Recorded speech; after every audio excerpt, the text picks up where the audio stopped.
뉴스파이터가 여러 차례 말씀드린다만 요즘은요 길 가다가 이 가을 하늘 화창해서 쳐다보는 게 아니라요 혹시라도 하면서 진짜 쳐다볼 수밖에 없는 그런 사유가 되고 말았습니다. 홍수민 아나운서. 네, 지난주 목요일에요. 한 남성이 주차장에 세워둔 자신의 차량을 확인해 보는데 그 모습을 보고 아연실색했다고 합니다.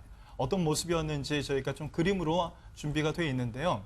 자신의 차량의 뒷부분, 뒷창문이 이렇게 손상이 돼 있었던 겁니다. 차량의 뒷유리가 박살이 났습니다, 지금. 그렇습니다. 말 그대로 박살이 나 있었던 거예요. 당황한 이 차 주인이 자세히 살펴보니까 저 안에 노란색 물체가 계속 그게 보였습니다. 뭡니까, 지금? 자세히 가서 살펴보니까 한 아이의 유치원 가방이었던 겁니다. 유치원 가방이요? 그렇습니다. 어린이집 가방이었다고 하는데 이거를 이제 뭔가 싶어서 차량의 블랙박스를 확인해 보니까 네. 1분 간격으로 가방 2개가 자신의 차량에 이렇게 떨어졌던 겁니다. 하하. 그때 이제 결정적 단서는 바로 저 노란색 가방이라고 볼 수 있습니다. 네. 저 가방이 최단비 변호사님. 네. 그냥 이렇게 잡고 있다가 논다고 해서 저 차량 뒷유리가 박살나지 않을 거 아니에요. 그렇다면 무언가 상당히 높은 데서 떨어졌을 가능성을 추정해 볼 수 있잖아요. 그렇죠. 저 차량의 소유주 같은 경우에는 얼마나 깜짝 놀랐겠습니까? 저 차량의 소유주의 인터뷰를 보면 내가 그 안에 타고 있었을 거라고 생각하면 정말 끔찍하다 이런 그러네요. 얘기를 해요. 이 썬루프를 통해서 진짜 차량이 움푹 파졌거든요.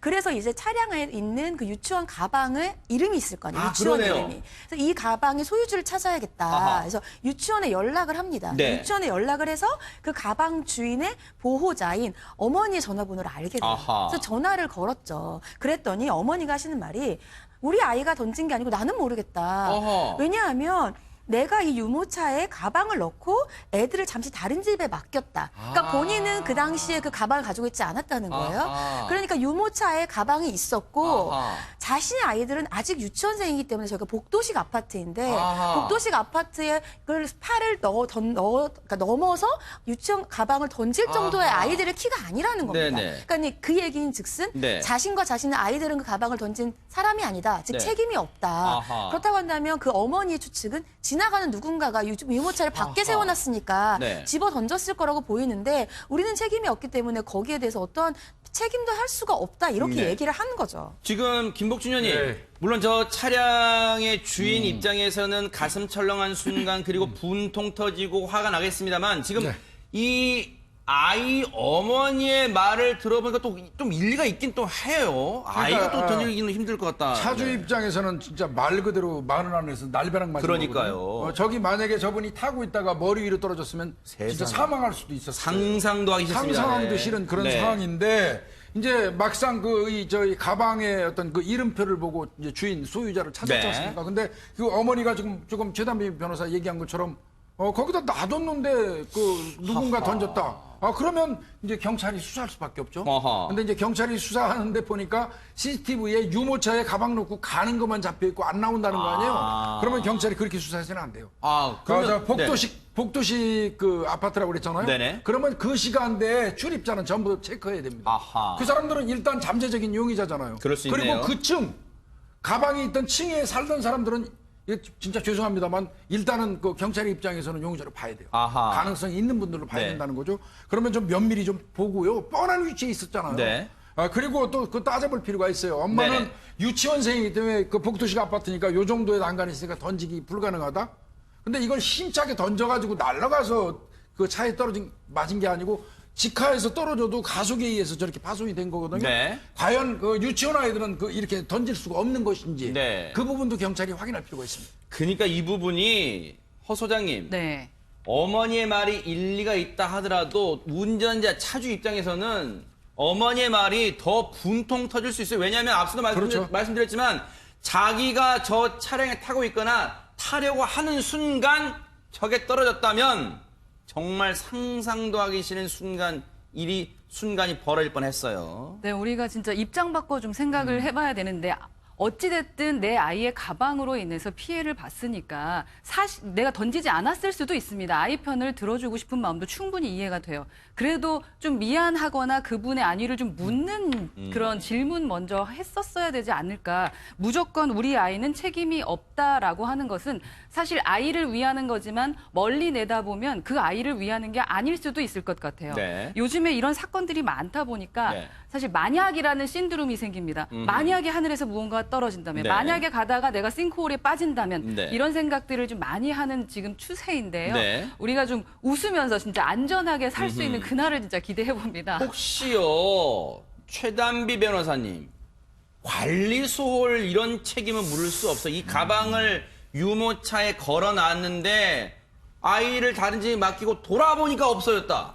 일단 이 어머니에게 두 가지 생각할 수가 있어요. 하나는 미성년자에 대한 보호 책임. 근데 이 아이들이 만약에 그것에 대해서 하지 않았다고 한다면 미성년자에 대한 보호 책임은 없는 거잖아요. 그건 아니고 그렇다고 한다면 말씀하신 것처럼 이 가방을 제대로 관리하지 못해서 손해가 발생했나. 네. 우리나라 법에는 위험물을 관리하는 의무는 있습니다. 아니면 자신이 소유하고 있는 어떠한 물건, 그러니까 큰 네. 구조물 같은 것들을 잘 보호할 의무는 있어요. 근데 유치원 가방 같은 경우는 그런 데 해당하지는 않거든요. 그렇기 네. 때문에 사실상 만약에 정말 그냥 뒀는데 지나가던 사람이 던졌다라고 한다면 어머니에게 어떠한 책임은 없겠죠. 근데 저는 말씀하신 것처럼, 저는 허 소장님 말씀처럼 아마 이 자동차 소유자 같은 경우에는 본인이 이런 끔찍한 일을 당했고 자신이 유일하게 찾을 수 있는 실마리와 단서가 유치원 가방인데 전화를 했더니 어머니가 처음부터 나 몰라라 한다라고 했을 때 그 좀 마음의 상처가 더 있었던 것 같습니다. 근데 김복진 의원님, 네.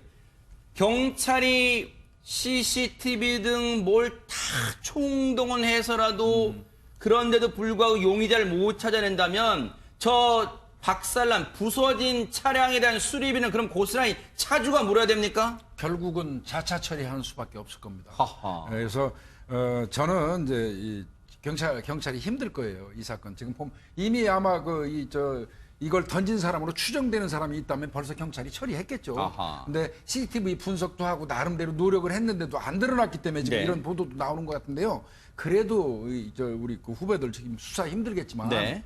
아까 말씀드린 것처럼 그 층에 있는 모두를 다 조사하더라도 네. 양해를 구하고 조사하더라도 네. 이거는 좀 세심하게 수사를 해서 좀 밝힐 수 있는 부분이 있으면 밝혀줘야 돼요. 왜 네. 그러냐면 네네. 말씀하셨잖아요. 네. 우리 지금 길거리 다니면서 위에 쳐다보는 습관 생겼다니까. 그러네요. 대국민 공포증이 맞아요. 작동되기 시작했어요. 네. 그런 부분을 좀 해소시켜 준다는 차원에서도 경찰이 좀 세심한 수사를 해서 요거 좀 밝힐 수 있으면 네. 최대한으로 밝혔으면 좋겠습니다. 일단 여기서 지금은 조그만 거라도 티끌만한 거라도 단서가 될 만한 건 다 지금 경찰이 죄다 끌어모으고 있을 거예요. 그런데 최단비 변호사님, 중요한 게 블랙박스를 들여다보니까 유치원 가방이 하나 떨어진 다음에 1분 뒤에, 즉 1분 간격으로 두 번째 유치원 가방이 떨어졌단 말이에요. 그러면 누군가 하나 떨어진 걸 보고 나서 그 이후에 그 장면을 봤든 안 봤든 간에 다시 재차 던졌다.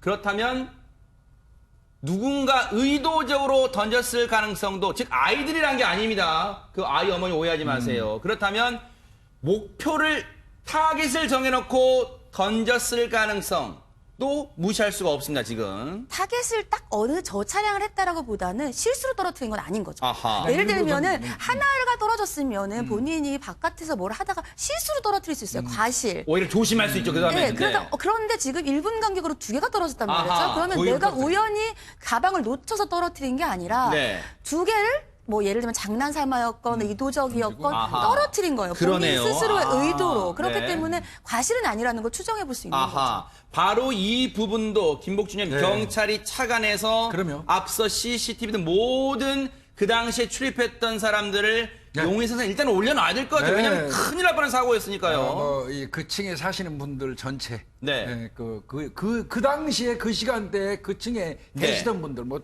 출근하고 한 분들은 어쩔 네. 수 없더라도 그거는 그 양해를 구하고라도 네. 반드시 경찰이 확인을 해야 될 겁니다. 이 부분은요, 사실 주민분들도 큰 계승식 차원에서 그럼요. 수사에 협조를 해주시는 게 좋아요. 왜냐하면 이런 게 그냥 넘어가게 되면 혹시라도 이 짓을 저지른 사람이 그냥 넘어가네? 그럼요. 다음에도 또 유사한 일을 저지를 수가 있으니 그러니까 이번 기회에 힘드시더라도 경찰 수사에 협조를 해주신 게 어떨까 이런 생각도 해봅니다. 반드시 검거할 거라 믿습니다.